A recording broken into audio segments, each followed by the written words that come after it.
봅시다. 강도와 약취유인죄. 장소적 이전이 없어도 독자적 생활 관계가 이루어지면 약취유인죄가 되지만 잠깐 일시적으로 떨어진 거는 약취유인죄가 안 되고요. 자, 강제추행죄 좁은 엘베에서 둘밖에 없는데 미성년자한테 바지 깐 거에서 자기의 실력적 지배하에 둔 다음에 이렇게 뭐 자위하는 거 보여주고 바지 까는 거는 추행죄가 되지만 사람들이 많이 오고 가는 거리에서 서로 대판 싸우고 피해자 이게 이제 도로에서 바지 깐 것만 가지고는 추행이라고 보지 않는다라고 이제 보시면 되겠고요. 그다음에 이제 강간죄하고 중간간죄 실행의 착수. 우리 이제 요거 많이 나오는 판례 중에 하나죠.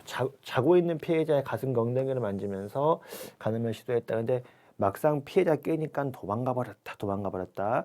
피해자의 의사를 제압하려는 폭행 협박을 한 적이 없으면 강간죄 실착이라고 보기는 어렵다. 그런데 이제 중간간에 실착한 데 있어요. 중간 자고 있는 피해자의 속바지를 벗기려다가 걸렸다. 중간간의 실행의 착수.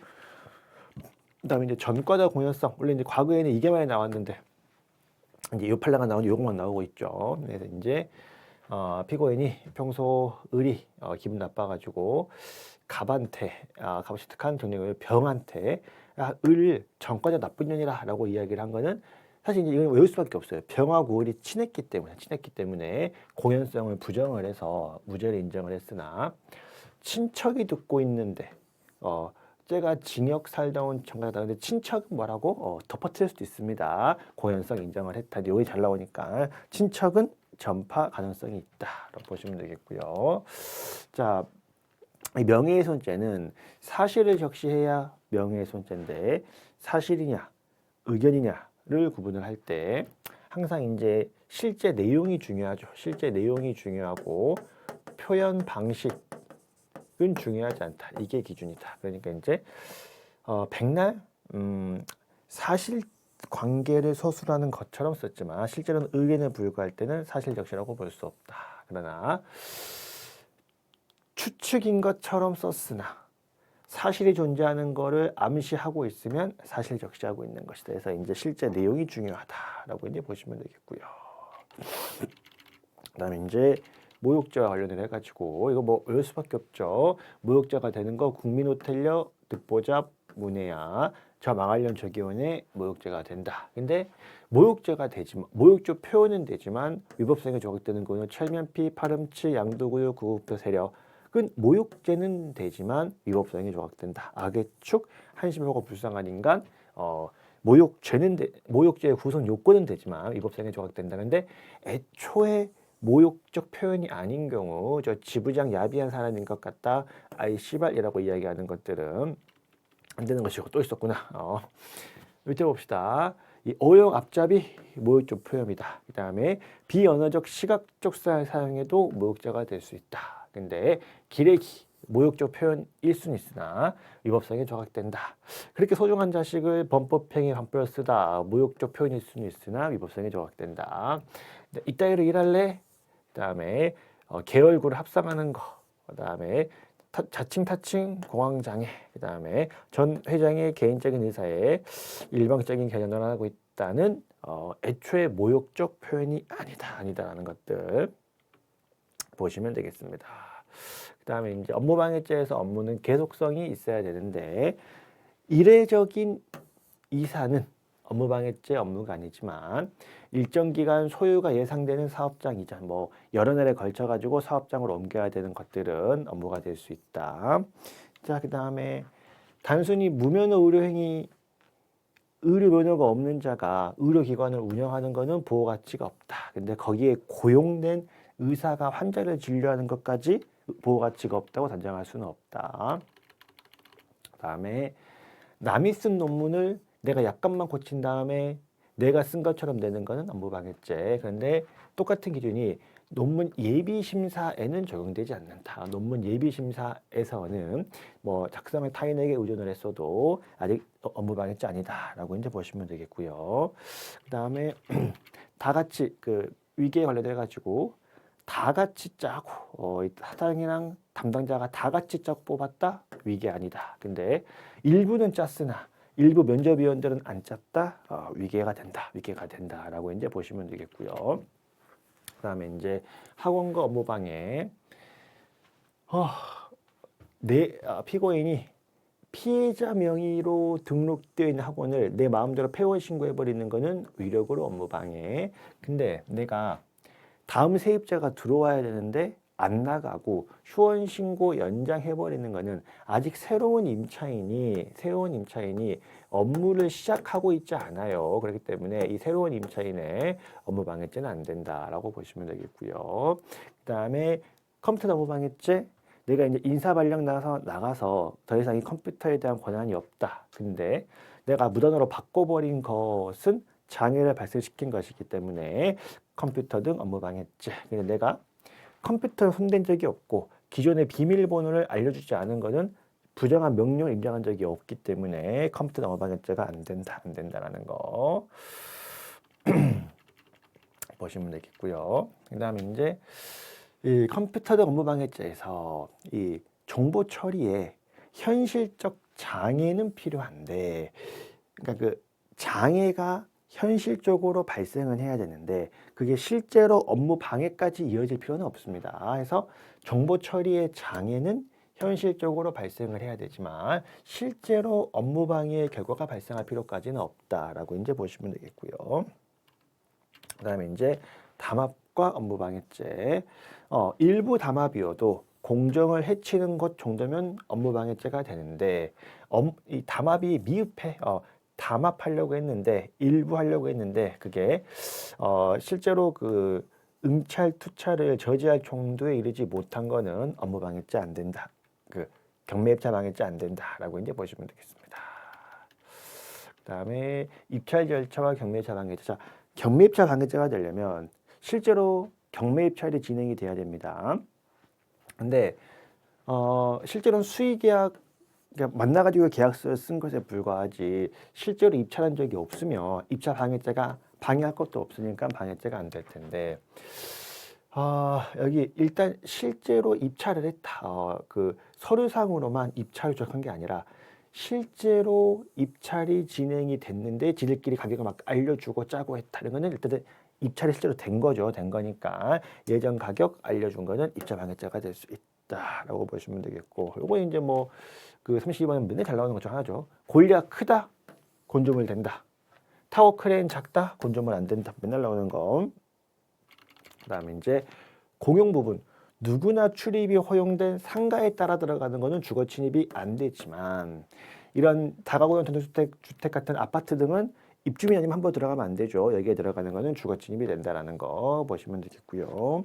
그다음에 내가 해고는 됐어도 내가 해고 무효 소송을 제기 중이어서 조합원의 지위가 있어서 내가 나의 해고의 부당함을 다투기 위해서 노조 사무실에 들어가는 거는 주거 침입죄가 안 되지만 내 해고의 부당함을 다투는 것을 넘어서서 막 조합 대의원회 이런 것까지는 참석하면 안 된다. 요거 들어가는 거는 건조물 침입죄가 된다라고 이제 보시면 되겠고요. 그다음에 주거 침입의 실행의 착수, 출입문 땡겨보는 거는 실행의 착수 인정, 초인종 누른 거는 실행의 착수 부정. 그다음에 자, 직장 폐쇄가 나오면 이게 정당한가 부당한가 문제를 줄 거다. 정당한 직장 폐쇄면 나가야 되고 정당한 폐쇄 아니면 나갈 필요가 없고 이거는 정당하지 않대. 그러면 근로자 나갈 필요가 없으니까 퇴거 불응죄가 안 된다. 근데 직장 폐쇄가 적법하면 나가야죠. 직장 폐쇄 적법하면 나가야 됩니다. 근로자가 안 나가는 거는 퇴거 불응죄가 된다. 라고 보시면 되겠고요. 그 다음에 이제 제3죄에서 우리 절도는 타인 소유, 타인 점유인데 이 형법상 점유는 직접 점유가 원칙이지만 판례가 또 사회 통념을 고려하기 때문에 개별 사안을 볼 수밖에 없다. 그래서 산재기가 종중 소유 분무를 간수하고 있으니까 자기 점유면 횡령일 것 같은데 판례가 자기 점유 부정을 했죠. 절도. 그때 이제 망부석이 30년간 방치가 되어 있는 거는 갖다 버린 거기 때문에 이걸 가져간 거는 절도가 될 수 없다. 그다음에 자, 고속버스 지하철의 유실물은 누가 점유하고 있지 않기 때문에 가져가는 건 점유이탈물 횡령죄. 근데 당구장 PC방은 그 관리자의 점유가 있기 때문에 가져가면 절도죄라는 것도 과거부터 잘 나오는 것들이고요. 그다음에 자, 카드를 잠깐 쓰고 반납하는 거는 카드 자체, 현금 카드에 대한 영득의사가 일시사용이니까 부정이 되지만 예금 통장은 잠깐 쓰고 반납을 해도 인출된 금액만큼 잔액이 까이니까 이건 예금액 증명 기능이 까이기 때문에 영득의사가 인정이 돼서 절도가 된다라고 이제 보시면 되겠고요. 그다음에 이제 65쪽에 영득의사 이제 일시 사용은 영득의사가 없겠으나 쓰고 원래 있던 곳에 반납을 해야지. 원래 있던 곳과 다른 곳, 7, 8m 떨어진 곳에 방치하는 것은 영득의사 인정. 근데 이제 차 쓰고 원래 있던 곳에 갖다 준 거는 영득의사는 부정이 된다라고 보시면 되겠고.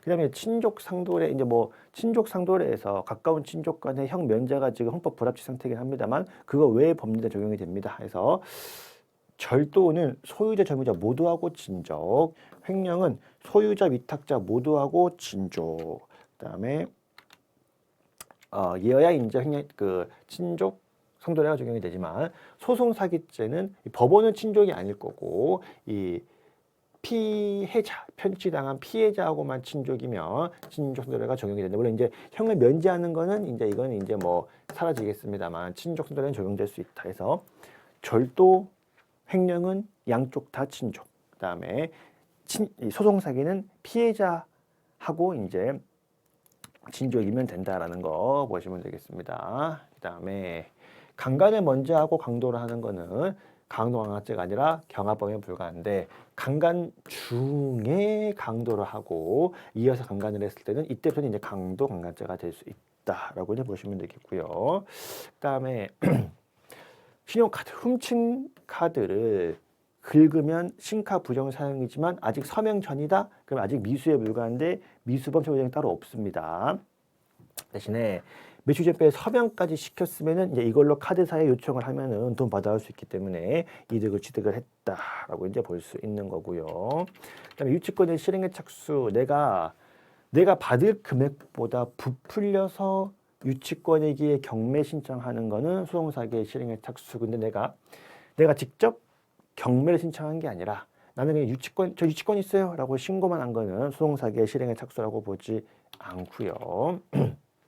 그다음에 야, 돈 찾아봐 라고 하면 나는 이제 이 돈을 가지고 동사무소에 받아내야 되는데 내가 들고 튀버리면 자기 점유니까 횡령죄가 될 뿐 절도는 안 된다.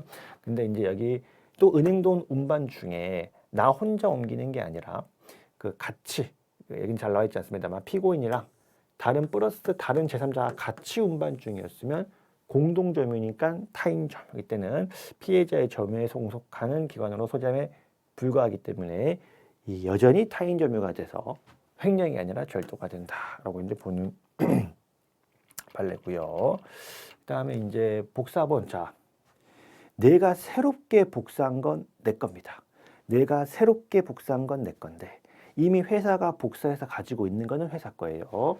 그래서 내가 새롭게 복사한 거는 절도가 안 되지만 이미 복사해 놓은 거는 절도가 된다라고 보시면 되겠고 자, 고당 없이 심었을 때 수목을 심었냐 농작물을 심었냐 수목은 땅 주인 거 농작물은 심은 사람 거 수목은 땅 주인 거 농작물은 심은 사람 거라고 보시면 되겠고요. 그다음에 남의 카드 이용해서 현금 대출 받아가지고 현금 가져오는 거는 재물 절도가 될 거고 남의 카드를 이용해서 계좌이체한 거는 이득을 취득한 거니까 컴사가 될 뿐이고 절도라고 볼 수 없고 그다음에 계좌이체를 했으니까 내 카드 자신의 카드를 이용해 돈 뽑는 거는 절도 안 된다라고 이제 보시면 되겠습니다. 그다음에 절도와 사기 이게 원칙이죠. 이게 원칙이고 이게 예외죠. 잠깐 목걸이 차볼게요는 아직 처분하기 전이기 때문에 이거 들고 튀는 거는 절도. 대부분 잠깐 해볼게요 하고 들고 튀는 거는 절도인데, 자전거 잠깐 타볼게요, 요건 판례가 사기라고 봐가지고 이건 이제 뭐 우리 암기할 수밖에 없다라고 이야기를 해서 잘 안 나오는 판례기도 하고요. 그다음에 남의 자동차를 200m 끌고 가버렸다, 영득의사 인정. 근데 내가 훔치려고 했는데 시동이 안 걸려가지고 혼자 이것저것 만지다가 시동이 안 걸린 채로 혼자 굴러갔으면 이미 절도는 기수다. 뭐래. 기수라고 볼 수 없다. 다시 200m 끌고 가버리면 이미 기수. 근데 시동이 안 걸린 채로 10m쯤 혼자 굴러간 거는 이제 절도의 실행의 착수는 인정을 합니다만 절도 기수라고까지는 보지 않았다라고 이제 보시면 되겠고요. 그다음에 야주절 남의 집 올라가서 철제 난간까지 올라가서 유리 창문까지 열려고 했다, 실행의 착수. 근데 가스 배관만 타고 갔을 뿐 아직 그 남의 집 난간까지 가지를 못했다, 야주절에 실행의 착수에 이르지 못했다라는 것들도 워낙 잘 나오는 것들이고요. 근데 이제 그다음에 이제 손괴 후 야주절에서 손괴의 의미와 관련을 해가지고 발로 차서 아래쪽 부착물이 떨어졌다, 손괴. 근데 건물의 창문과 방충망을 그냥 분리했을 뿐이다, 손괴 안 된다, 다시 끼우면 된다. 그다음에 절도의 기수, 통장을 꺼내 들고 나오다가 걸렸다, 이미 기수. 내 품 안에 들어왔으니까 나오다 걸린 건 이미 기수. 근데 아직 담고 있다, 양줄을 담고 있다가 걸린 거는 아직 미수라고 보시면 되겠고, 그다음에 날치기는 원칙적으로는 강도가 아니죠. 날치기 하다가 우연히 상해를 가한 거는 강도는 아니지만 피해자를 끌고 가면서 뺏은 거는 이때부터는 폭행이 될 수 있다. 이게 휙 치간 게 아니라 피해자가 버티는데 피해자를 강제로 끌고 간 거는 이때부터 폭행이 될 수 있기 때문에 이때부터 오히려 끌고 간 거는 강도가 될 수 있다라고 보시면 되겠고요. 내가 피해자를 죽이고 채권 추궁을 매했다. 내가 돈을 안 갚아도 된다. 이득을 취했죠? 강호살인. 근데 내가 죽여도 어차피 상속인도 있고 상속인한테 돈을 갚아야 된다, 이득을 취한 바가 없으면 강도살인죄 안 된다라고 볼 수 있겠죠. 그다음에 야간 주거침입 강도는 판례가 두 개가 다 있기 때문에 우리가 따로따로 외울 수밖에 없다. 그래서 야주절처럼 야간에 주거에 침입할 때 실착이 있다고 보는 판례도 있는데, 이게 단순 강도가 아니라 이제 욕정까지 발생해서 성폭행까지 좀 이어지는 이런 판례에서는 이 주거 침입만 가지고는 특수강도의 실착을 부정을 했다라고 우리가 이제 외울 수밖에 없다. 그래서 별말이 없으면 야주절과 동일하게 야간 주거 침입 시, 근데 이제 이게 뭐 성폭행 하려고 했다, 그러면 이제 이 집안에 들어간 것만 가지고는 특수강도의 실착을 부정을 했다라고 이제 보시면 되겠고요. 그다음에 중강도의 폭행, 피해자 얼굴 때렸대요. 중강도의 폭행이라고 볼 수 있다. 근데 피해자가 절도범을 막 때리니까 이걸 피하려고 소뚜껑으로 막다가 피해자가 소뚜껑 쑤셔가지고 상처를 입은 거는 중강도가 안 된다, 폭행이라고 볼 수 없다라고 이야기를 하고 있습니다. 그 다음에 중강도에서 절도의 기회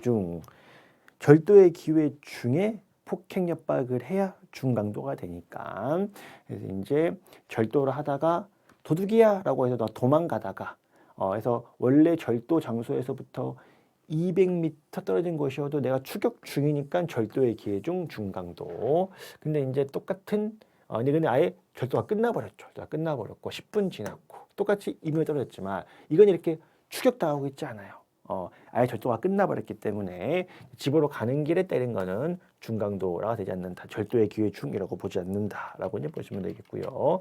그다음에 중강도의 공범, 항상 절도만 하려고 했는데 사람을 때려버렸다라고 했을 때 역시 예견 가능했냐 불가능했냐 해서 절도만 하기로 했는데 한 명이 피해자를 때려버렸다. 니도 예상했으니까 예견하지 못했다고 볼 수 없으니까 강도상했지. 근데 물건 털려고 했는데 정말 예기치 않은 인기척이 발생해가지고 도망갔고 한 명이 때렸다. 정말 예상 못했기 때문에 가분 특수 절도만 을은 중강상해 죄책을 진다라고 보시면 되겠고요. 그다음에 이제 강도 강가자가 지금 했던 거니까 한번 봐주시고요. 이 면세유와 사기와 관련을 해가지고 시험에 잘 나오는 거는 이제 이게 잘 나오죠. 이 세금이라고 하는 거는 공권력의 행사기 때문에 개인의 재산권처럼 보호할 필요가 없다. 그러니까 세금은 뭐가 안 된다? 사기죄가 안 된다. 세금은 해서 세금 탈취한 거는 뭐 국세법 위반, 뭐 이렇게 뭐 조세범 처벌법 위반이 될 뿐 국세 지방세는 국가를 상대로 세금을 사기쳤다고 볼 수 없다. 근데 경우에 따라 그게 석유 정제업자, 중간에 끼인 석유 정제업자한테는 사기죄가 될 수 있는데 시험은 이게 잘 나오고요. 그다음에 자, 위조수표를 주고 돈 받아왔다? 당연히 사기. 근데 위조수표를 주고 돈 받아온 게 아니라 기존에 내가 어차피 갚아야 되는 물품 대금 채무 갚아야 되는데 얘가 불안하니까 내가 걱정하지 마라고 추가로 어음을 줬는데 그게 위조된 약속어음이다. 근데 내가 이걸 준다고 해서 내가 갚아야 될 물품 대금 채무가 사라지는 것은 아닙니다. 여전히 남아있기 때문에 이득을 취한 바가 없어서 사기죄가 안 된다라고 이제 보시면 되겠고요. 그 다음에 이제 요양급여와 사기. 비의료인이 요양급여 청구하는 거는 사기. 근데 의사가 다른 의사 명의로 청구하는 거는 사기까지는 아니다라고 보시면 되겠고요.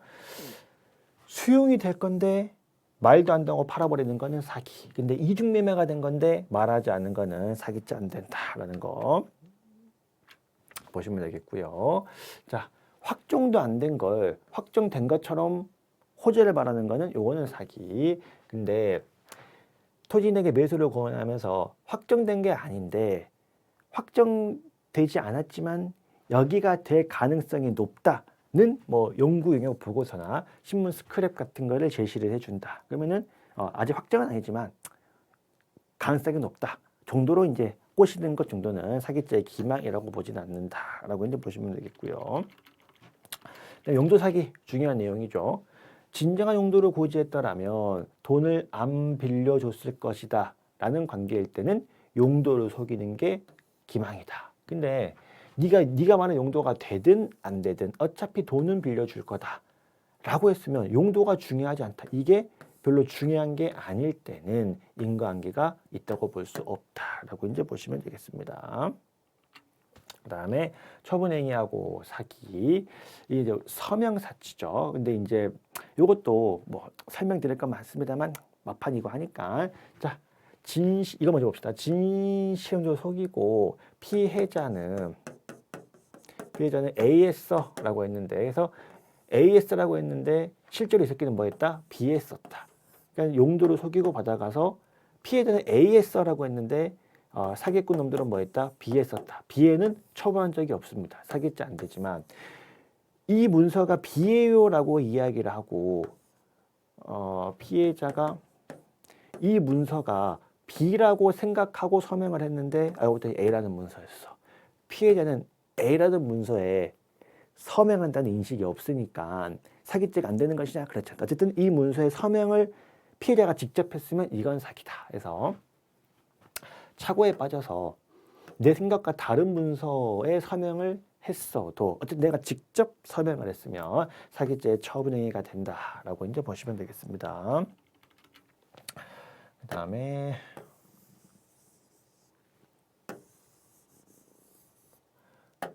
자, 지급명령. 자, 지급명령을 위조된 증거를 통해서 지급명령을 신청을 하면 내가 이의 제기를 하면 물론 그건 무조건 날아가게 돼 있어요. 그래도 지급명령을 하면 소제기가 있는 것으로 보아야 되지만 지급명령을 하는데 내가 증거를 위조하지 않고요. 그냥 있는 그대로 아직 기한이 도래하는 채권을 바로 좀 주세요라고 증거를 그대로 첨부해서 제출한다고 할지라도 이거는 이제 법원에 대한 기망까지는 아니다라는 것이 판례 입장이니까 비교해서 좀 기억을 하면 좋겠고요. 그 다음에 등기와 소송사기에서 항상 이전 등기 말소가 나오면 내가 소유자로 등기한 적이 있어야 승소해도 내게 되겠죠. 이전 등기 말소는 등기적이 있어야 되는 것이고 근데 이제 내가 이건 이미 매수한 적도 없어. 내가 이 등기부에 소유자된 적이 없어. 그럼 백날 이전 등기 말소 해봤자 내가 얻을 게 없습니다. 내가 권리책이 없기 때문에 이것만 가지고는 소송사기라고는 볼 수 없다라고 이제 보시면 되겠고요. 그다음에 이거는 반복이 죄송합니다. 반복이니까 넘어가고.